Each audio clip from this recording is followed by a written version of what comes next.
Hey guys and gals, how you doing? I'll be talking about, a giallo movie called Knife of Ice. Kind of excited because it's been a long time I talk about a giallo movie, man.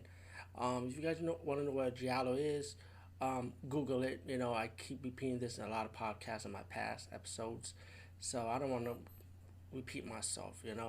And there's even a documentary about giallo movies also. It's on Tubi TV right now. And guess what? That's how I was able to see this one on Tubi TV also. And there's a slow giallo movie. So yeah, definitely check out Tubi. Knife of Ice. This is actually my first time watching this movie, and I never heard about this movie. To be honest with you, until I saw it on Tubi, flipping through one of their film libraries.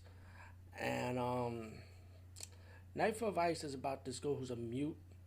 She had a bad experience with her parents that passed away from a car. I think it was a car accident or a plane accident. I apologize. I should have figured that out. I think it was a plane accident. I apologize if I got that wrong. But she became mute from the experience. Like she can't speak. Her cousin comes by to visit her, who's a sinner. And as the movie progressed later on, her cousin died, mysteriously by a mysterious killer. Um, she can't scream, so she honked the horn, and people come by to see what's going on. And then suddenly, people that witness certain things about the murder, about what's going on, end up dying. There's a few death scenes in this movie, to be honest with you. The acting was really good, especially when the girl who plays the mute, who cannot talk. She goes by her body language, so she really did a good job. The movie is a mystery to find out who this killer is, while this mysterious killer is going after the female lead.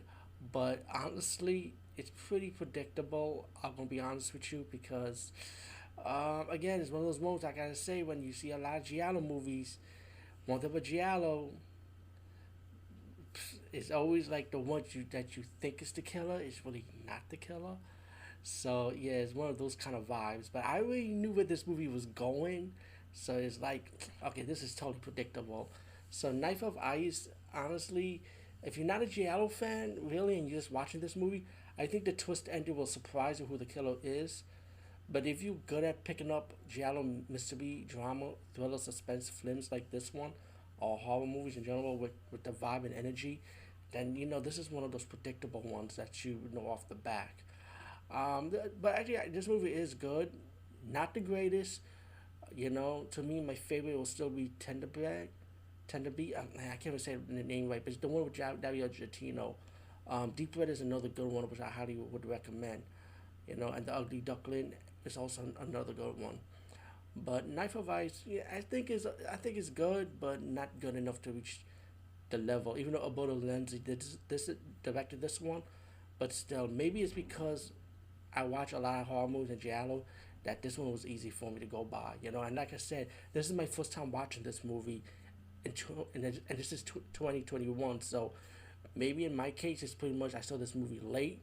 Maybe if I saw this movie before that, maybe I would probably change my tune towards this film. But Knife of Ice, to me, this one for me is good. Maybe if if I saw this a long time ago, but for me now, I feel like it's all right. It's but the acting is good. I'm not gonna take that away. The camera, the setting is good, but the horror factor of how this goes, predictable level, pretty much. Anyway, peace out and see you later, guys and gals.